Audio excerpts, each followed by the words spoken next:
The Sacher Torte is a Viennese tradition, and since December 5th is National Sacher Torte Day, why not make your own?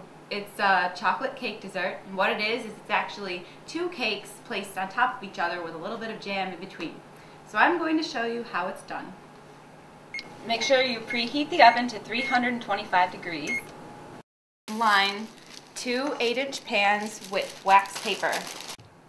You're going to want to separate the yolks out of 6 eggs. You're going to want to beat the egg whites into stiff white peaks and then add some salt.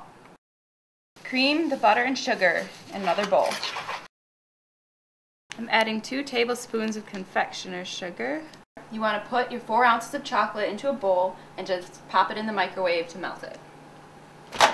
Once the chocolate is melted, you're going to add that into the mixture. I'm going to add 1 egg yolk to start and add one at a time and mix after each one.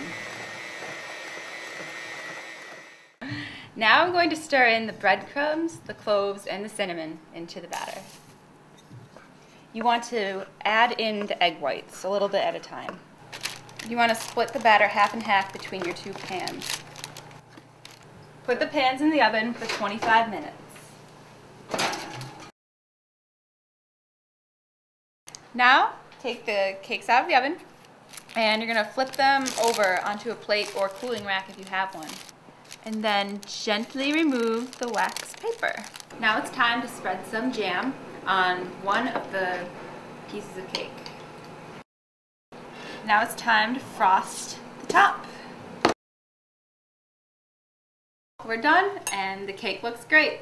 Happy National Sacher Torte Day!